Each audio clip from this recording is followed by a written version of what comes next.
공동주택관리 종사자들을 위한 관리의 셰르파입니다. 제 경험상 대표회장이 바뀌면 관리소장이 바뀌는 경우가 많습니다. 바로 바뀌는 경우보다는 시간이 좀 걸려서 바뀌는 경우가 많지요. 여러 상황이 있지만 대체로 새 대표회장은 새 관리소장을 원해요.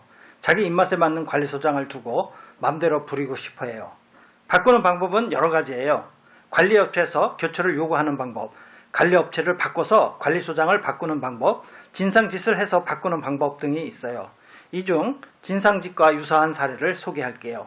이 사례는 대표회장이 꼭 의도한 것은 아니지만 관리소장이 결국 포기하고 그만둔 경우예요.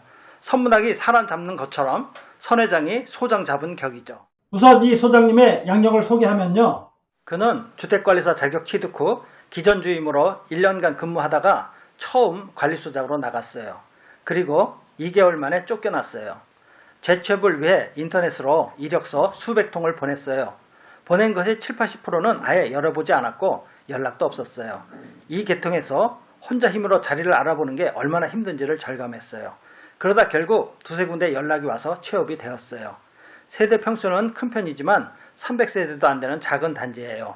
그가 취업이 되었을 당시 대표회장은 억대 연봉을 받는 은행 지점장이었어요. 여기서 4년 이상 근무하면서 월급을 매년 올려서 260만 원이 350만 원이 되어 인근 최고 수준이 되었어요. 그는 급여에 대하여 대표들을 이렇게 설득했어요. 저의 개인적인 생각은 돈을 평균 이하로 주다 보면 사람들이 안주할 생각을 갖지 않아요. 그러면 아파트에 플러스 될 요인이 없죠. 저는 삼성 같은 대기업의 인사정책을 좋아합니다. 줄 것만큼 주고 시킬 것만큼 시키는 거죠. 그래야 안정화가 됩니다.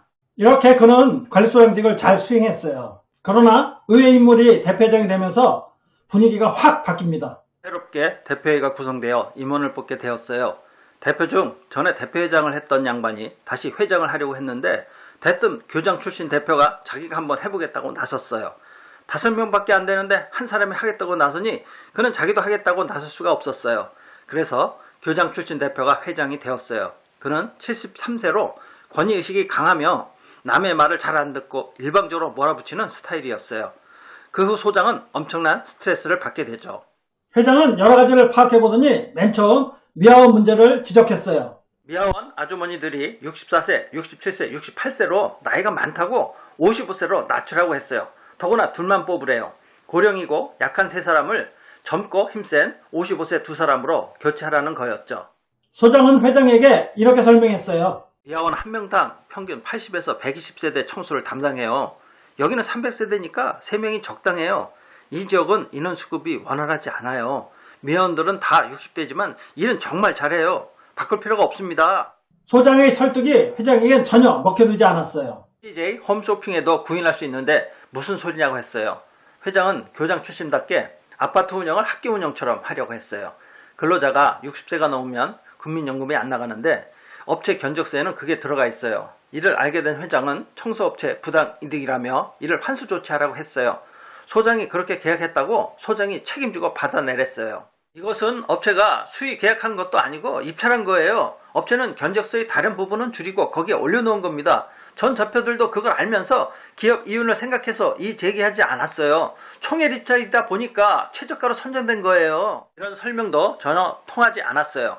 국민연금 부당지급분을 받아내고 다음 달부터 당장 미화원 인원을 3명에서 55세 이하 2명으로 줄이라고 했어요.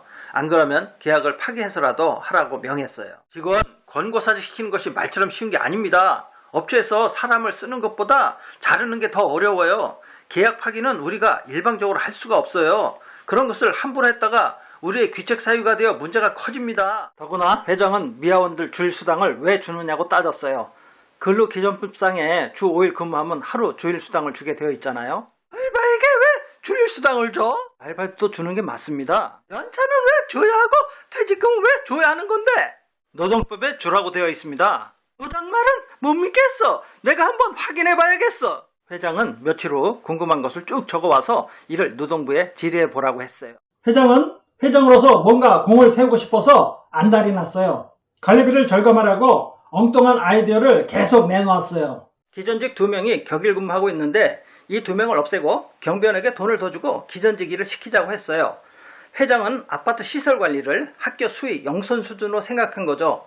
그런 걸 잘하는 사람으로 경비원을 뽑아서 돈을 더 주고 기존 일을 시키자는 계산이었어요. 이런 문제의 가부를 간단히 말로 설명할 수 있겠어요? 소장은 회장에게 저 좀 잠깐 따라와 보십시오 하고 회장을 데리고 지하로 내려가면서 배관들을 설명했어요.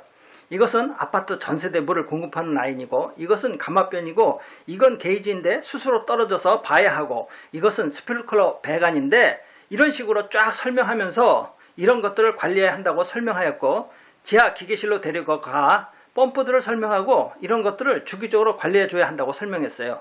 수전설비, 발전기, 펌프실, 지하 공동구 이런 것들을 직접 데리고 지나가면서 보고 옥상 국가수조까지 다 보았어요.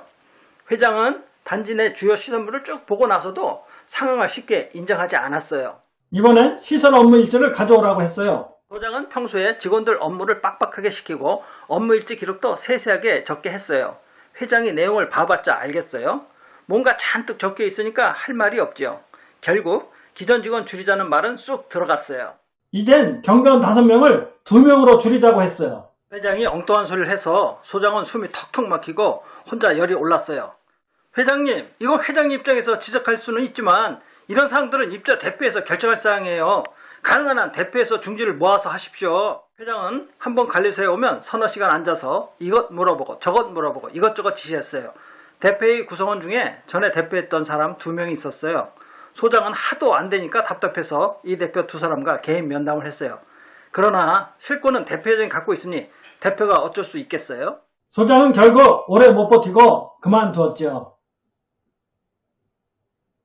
도움이 되셨으면 구독, 좋아요 부탁드립니다.